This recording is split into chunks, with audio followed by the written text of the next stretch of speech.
the introduction. Thanks so much for coming along on a sunny afternoon. I appreciate it. And yeah, I'm just going to make a few introductory comments really about why I think Brexit is going to be very damaging, and I think particularly for young people, and crucially to get over the message that it's not inevitable. And I want to try and make the case to you tonight that there is a strong case to have a people's vote on the final Brexit deal. And I want to spend a bit of time saying what that is not, because some people will say, well, we voted 2 years ago, back when most of you didn't, because we didn't have votes at 16, which I wish we did, but anyway, the vote did happen 2 years ago, and so why are we revisiting it? And some people will say, this is just a second referendum, and you're going to go on having referendums until you get the answer you want. So that's the first myth that I want to challenge, really, because this isn't about the second referendum. This isn't about rerunning what happened in June 2016. What it's about is saying that we should have the right to look at the details of the deal when they become clear, because we haven't had an opportunity to pass any kind of judgment as to what we think about that deal. So what happened in the referendum in 2016, I would argue, is that in a sense what that was a vote about was about departure, but it wasn't really a vote about destination, because nobody on the leaders of the Leave side ever set out what the destination would look like. And I've sat on plenty of panels alongside people like Dan Hannan, the Tory MEP in the South East, who would regularly say, no problem, of course we'll stay in the single market, of course we'll stay in the customs union, why wouldn't it be madness not to? And yet now, of course, we're seeing a very different interpretation of what Brexit means. And I would argue that those Brexit leaders deliberately left the picture of what Brexit would mean extremely vague, because that way people could just project onto it whatever they wanted to see. And I would contrast that with what happened with the referendum in Scotland about Scottish independence, because whichever side of that debate you were on, you couldn't argue that the people in favour of Scottish independence hadn't set out what it was going to look like. They did. There was a sort of catalogue this big about their view of what an independent Scotland would look like. And we never had that from the Brexiteers. They never told us what an independent UK away from the EU would look like, because they deliberately wanted to keep it as vague as possible, because they knew that as soon as they tried to set out the details of the deal, then they would, or the details of the deal they wanted to get, that they would then have a lot of discussion and debate and probably disharmony as a result. So we never had the opportunity during the referendum, I would argue, to really talk about what Brexit would look like. And I think that so much has become clear over the last 2 years that wasn't clear at the time, that means that we are right to demand that we should be able to look at the detail. And by all means, if we like what we see, then yes, we leave. But if, on balance, having looked at the detail, we decide that isn't actually what we signed up for, then I think we should have a right to say that we should be able to stay inside the European Union. I would compare it to being promised, to being persuaded to move house, and you agree, you think, okay, we'll move house, and you're promised this amazing mansion in beautiful countryside with gold-plated taps and so forth, and actually what you get offered sometime down the line is a hovel with dodgy plumbing and no central heating, and you might decide, having looked at that in a bit more detail, that that is not actually what you want to do, and you don't want to move house, and you should have the right to make that choice. I think that in particular, we didn't know then, as we know now, that the country, under every single impact assessment the government did, and remember these are the impact assessments that they never wanted us to see, and we had to have a court case to be able to actually get to see them, but when we actually looked at the impact assessments of the different models the government did, every single one of them showed the UK being worse off economically. So that's the first point. We were not told that. The second point, I would say, around peace, because to me actually the big motivating thing for me about the European Union is that I think it's been a bloody good project for peace, and I worry about what will happen with the lack of our being part of it, and I worry what's going to happen in Northern Ireland in particular, because again, no one really during the referendum campaign was talking about the customs union and what it would mean to be out of the customs union. Nobody was really talking about what the impact of that would be on the peace agreement in Northern Ireland, and I think to put at risk that Good Friday Agreement is just one of the most reckless things we could possibly be thinking of doing. Because to put a hard border between Northern Ireland and the Republic of Ireland is likely, according to politicians on both sides of that border, is likely to kick off more troubles, more tension, and so forth. And in spite of the fact that we've got all of these different potential models according to Theresa May, her max facts or her these customs partnerships and so on, The cross-party select committee has looked at these different options and has said that none of them have got any track record anywhere in the world. Never have they been able to see a way in which you could avoid a hard border if you've got different customs arrangements on two sides of a line. So we know that it's crazy, in the words of Boris Johnson, to be suggesting that somehow we can finesse this.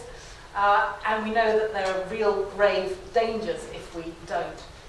So it's economically going to be bad news. I think it's going to be bad news, as I say, when it comes to the impact in places like Northern Ireland.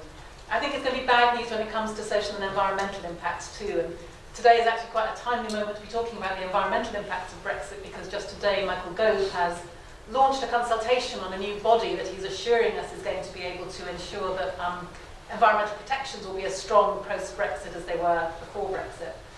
You probably know that it's thanks to the EU, to British people negotiating with our partners in Brussels, that we have had such a boost in our environmental protection. That the directives, like the Habitats Directive, the Birds Directive, Water Directive, all of these things sound quite boring, but in actual fact they are crucial when it comes to protecting our precious green spaces.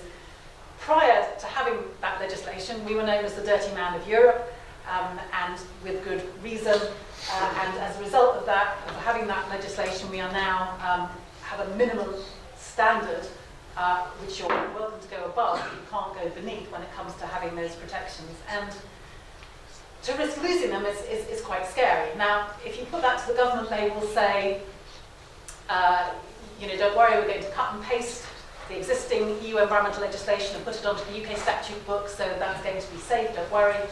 But what they don't tell you is, A, once they've done that, it's within their rights very quickly to unroll some of that, unravel some of it. But secondly, at the minute at least, there's no teeth to the body that is supposed to make sure that that environmental protection is actually enforced. And so, while we're members of the EU, then we have the European Commission, which is monitoring environmental performance. We have the European Court of Justice, which is enforcing it, not least through the threat of fines. And people who've been following the debate around air pollution in London will know that it was actually only the threat of serious fines from the European Court of Justice which finally woke up the government to the seriousness of having to get their act together when it comes to air pollution. Without having a body that replicates those functions, then what we risk really is having a whole set of European environmental legislation on the UK statute book, but no way of really enforcing it. And people are calling it, zombie legislation. You have the legislation there, but you can't really operationalise it. And just today, as I say, Michael Gove has unveiled in a new consultation his new plans for how we are going to be able to apparently monitor it and so on.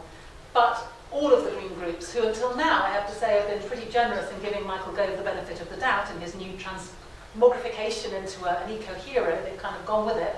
The fact that he's been walking around with a keep cup seems to have persuaded them all that yes, he is now a fully paid up Green. Even those Green organisations, when they're looking at the detail of what's being proposed in this consultation, are deeply disappointed, because what is being proposed is not a really independent agency with real teeth that could make sure that the government delivers on its green pledges. Personally, and this is perhaps more controversial, but I also want to make the case for freedom of movement. I think freedom of movement is a rather marvellous gift that has enabled people to study and to travel and to live and to love in 27 other member states. I think that is something that we should be increasing and expanding the opportunities for people to do that, not closing it down. And I think for young people in particular, those opportunities, to see those being closed down is incredibly disappointing and depressing. And there was an article in the Sunday papers which sort of summed this up to me, and it just felt so sad that the European Commission is offering free rail travel to people as they come to the age of 18, free European rail travel to have a rail card. And in a way, in the UK, it's being pitched as an opportunity to say goodbye to Europe.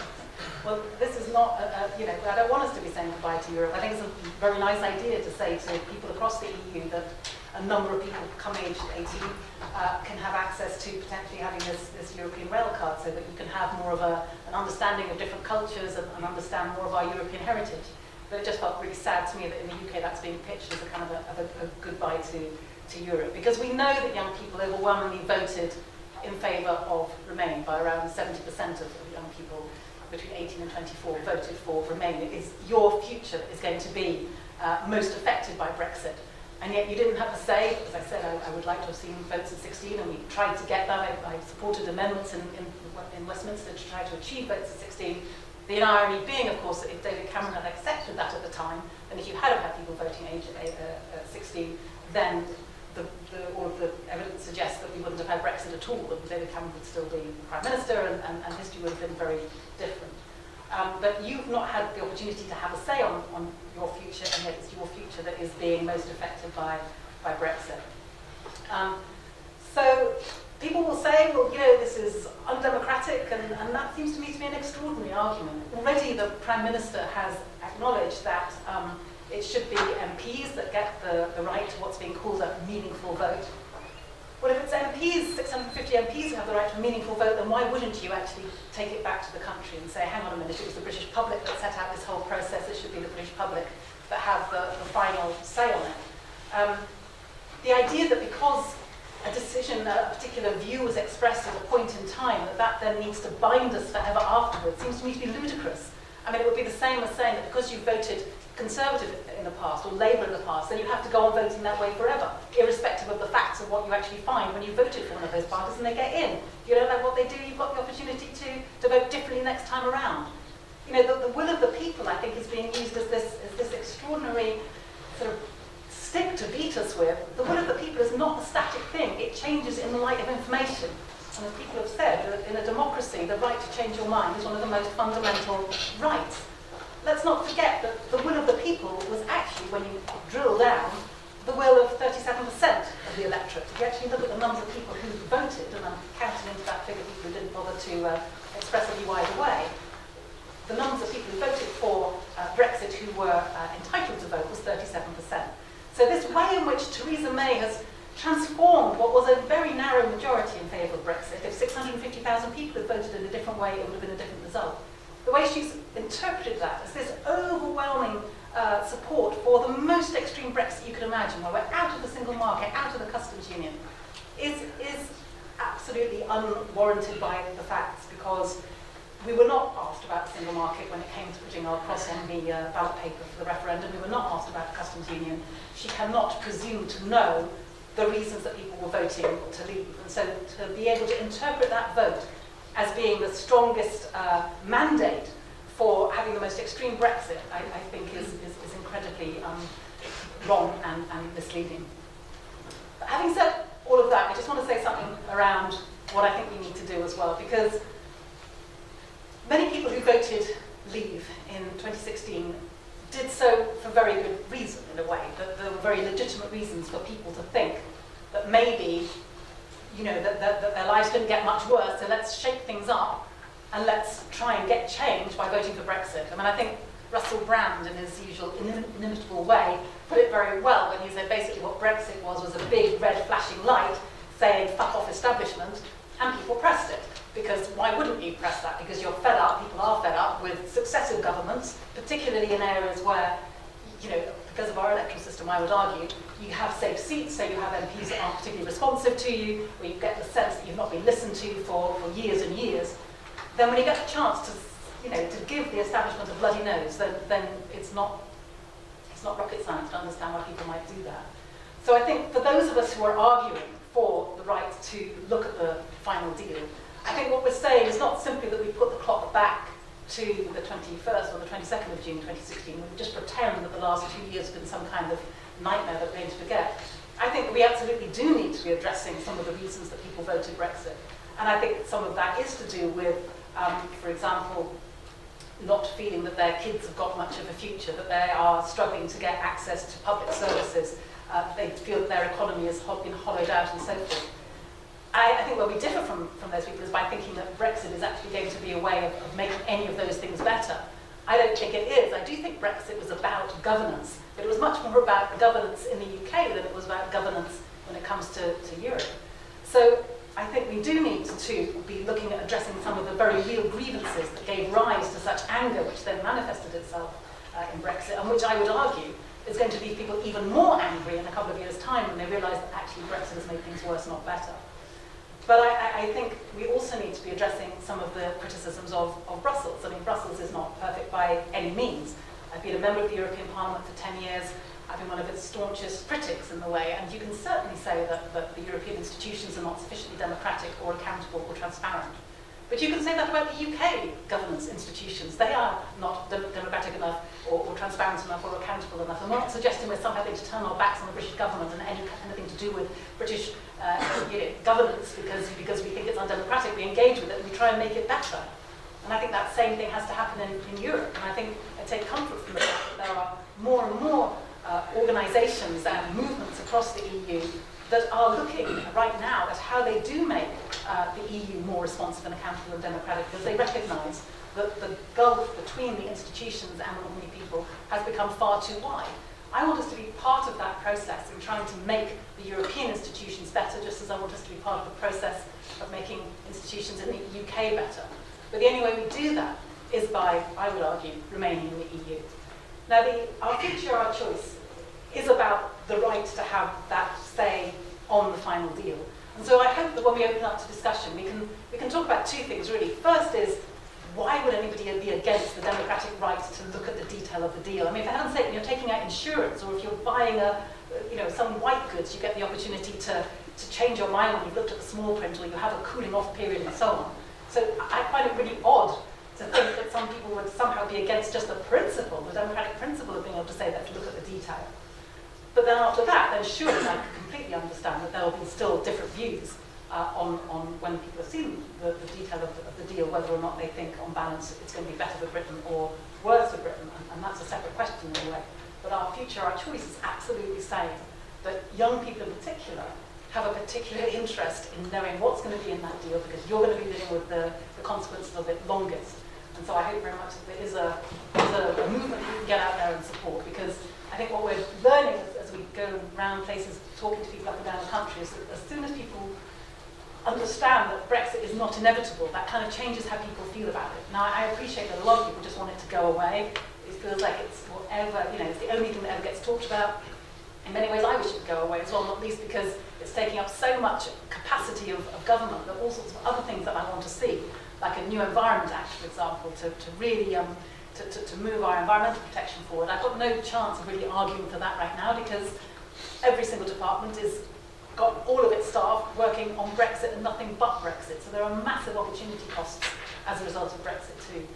It's not going to go away. So if it's not going to go away, let's make the best of it. And I think the best way to make the best of it is to have that final say.